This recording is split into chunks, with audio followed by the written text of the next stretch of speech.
Halo sahabat sehat, jumpa lagi dengan Lini Podcast. Pada kesempatan ini kita akan lanjutkan seperti janji saya sebelumnya. Kita akan ngobrol-ngobrol di salah satu tahap menyelesaikan pendidikan di perguruan tinggi yang berbeda dengan keseharian kuliah praktikum diskusi. Adalah kegiatan ketika kita berada pada tingkat akhir, di mana ada kegiatan magang, ada kuliah yang sifatnya di masyarakat, kita harus berinteraksi dengan stakeholder di luar kampus. Kemudian ada tugas mandiri yang sangat dituntut adalah bagaimana menyelesaikan suatu karya penelitian yang disebut skripsi biasanya ya. Nah, karena itu kita akan kepoin ini kepada Kak Israf.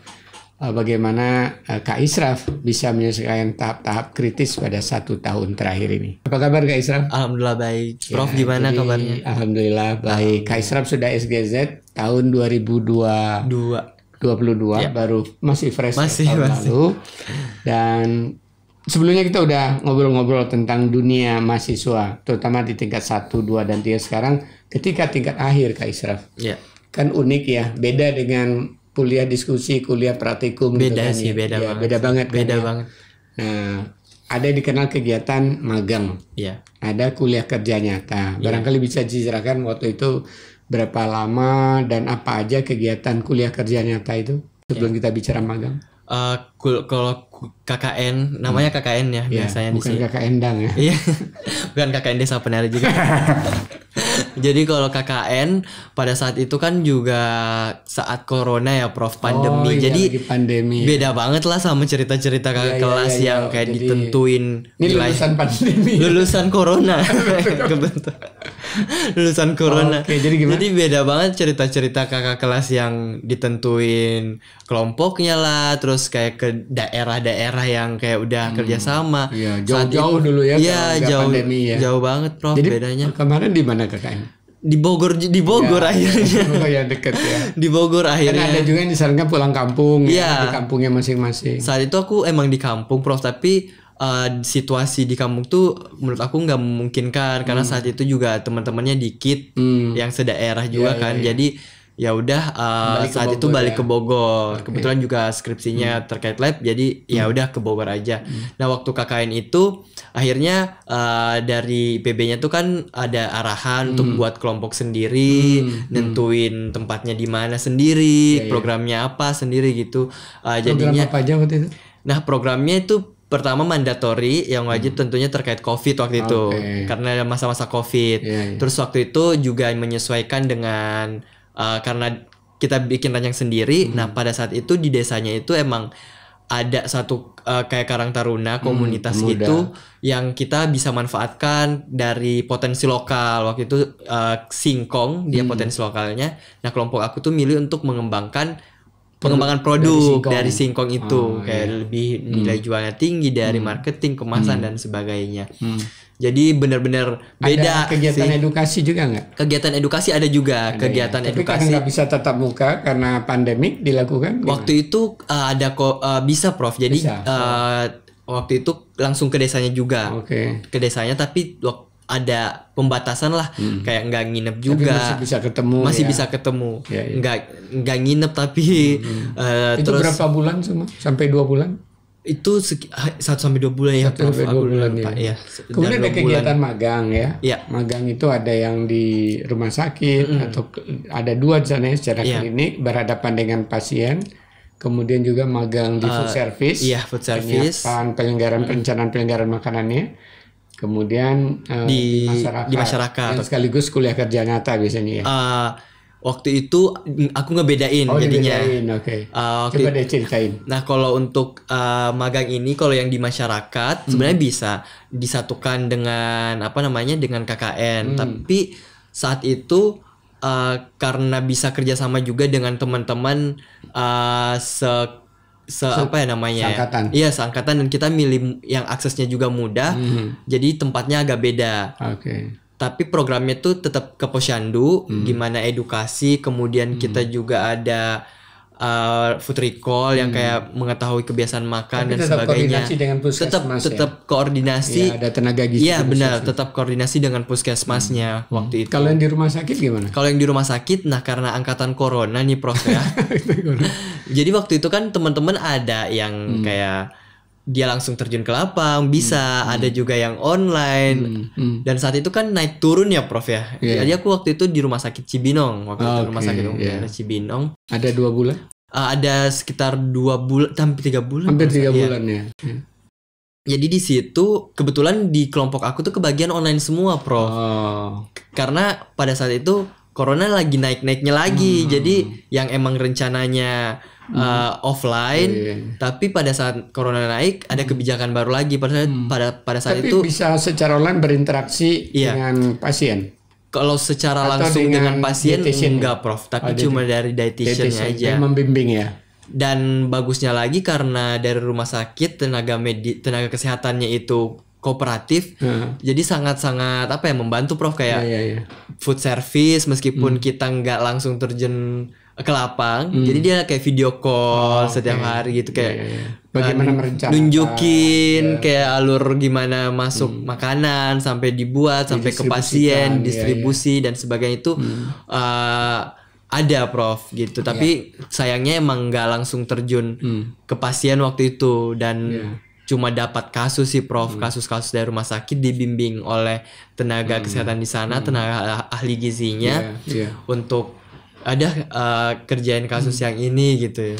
Ya memang mungkin generasi berikutnya mudah-mudahan nggak seperti ini lagi. Udah nggak sih harusnya ya. Usai ya. Jadi kalau next generasi ya pasti langsung datang ke rumah sakit ya. Tapi ada juga temen yang kayak langsung ke rumah sakit, langsung tergantung kebijakan rumah sakit, kebijakan rumah sakit pandemi waktu itu dan dapat kloternya berapa gitu ya. Kayak seru juga ternyata ngelihatnya, tapi ya mau gimana lagi. Nah bagian akhir selain magang KKN itu kan ada tugas skripsi. Iya, tugas skripsi. Tugas skripsi ini gimana cara Kak Isra waktu itu? Saya tertariknya bidang ini, membuat proposal tentang X gitu. Tentang apa waktu itu? Aku waktu itu pengembangan produk Prof. Divisinya pengembangan produk. Produk pangan untuk yang anemia. Jadi aku bikin mencegah anemia. Anemia khususnya pada vegetarian. Jadi aku buat produk vegetarian kayak nugget tempe gitu dari vegetarian. Tempe, Zat besinya dari tempe dan apa lagi? Zat besinya dari tempe sama kacang merah. Kacang merah dicampur. Iya, dicampurkan gitu. Jadi nama produknya apa itu? Nugget vegetarian sih. Nugget vegetarian disebutnya. Nugget vegetarian gitu. Dan milih pengembangan produk karena waktu itu juga mungkin interest ke pengembangan produk juga ya Prof ya, kayak ngeliatnya seru aja gitu.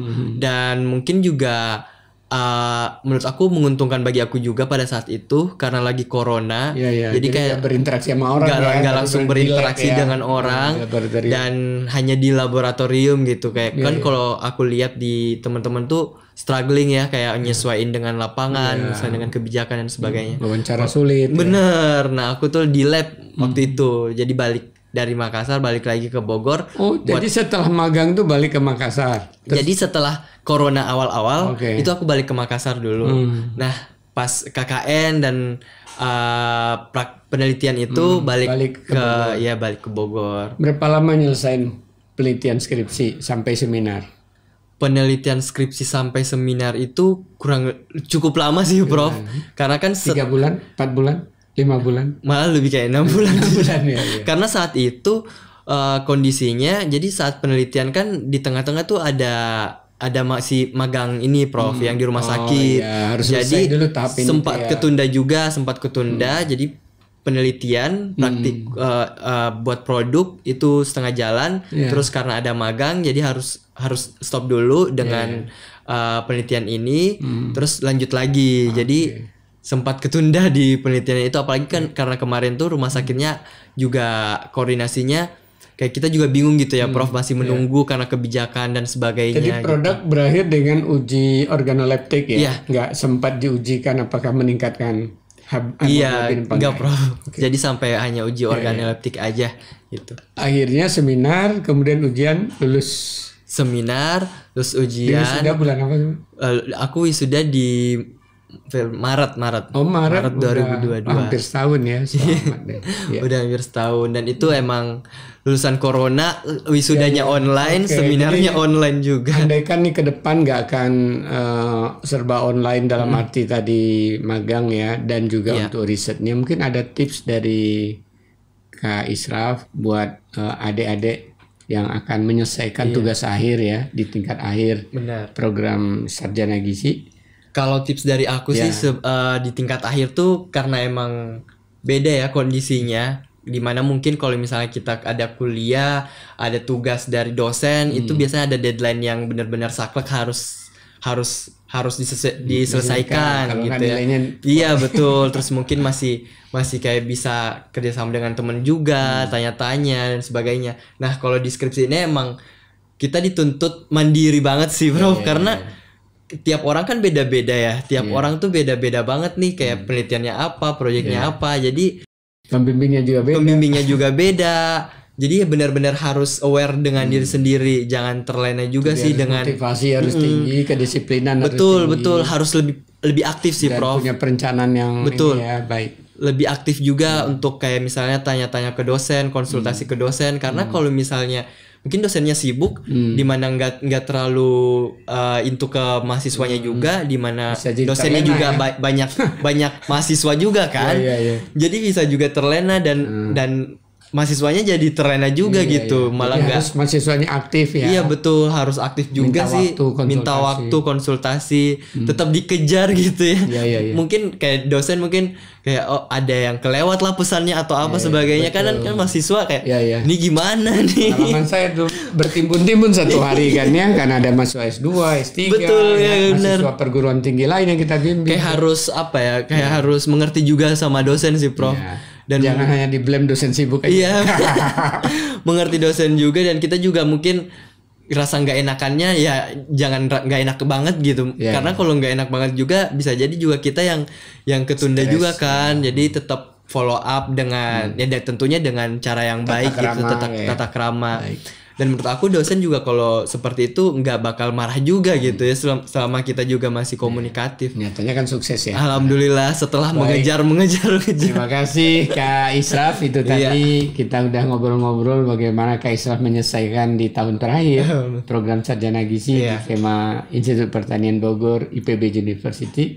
Mudah-mudahan obrolan ini bisa bermanfaat, dan akan lebih bermanfaat lagi kalau sahabat sehat dan adik-adik semua bisa di-share juga nih kepada lulusan-lulusan SMA yang berminat masuk kuliah lebih lanjut, kepada juga mahasiswa-mahasiswa teman-teman semua yang sebentar lagi atau sekarang jangan-jangan berada pada tahap akhir. Yang penasaran dengan gizi gitu ya Prof. Iya.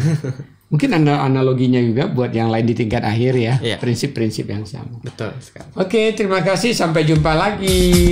Terima kasih sudah menonton, jangan lupa like, comment, share, dan subscribe ya.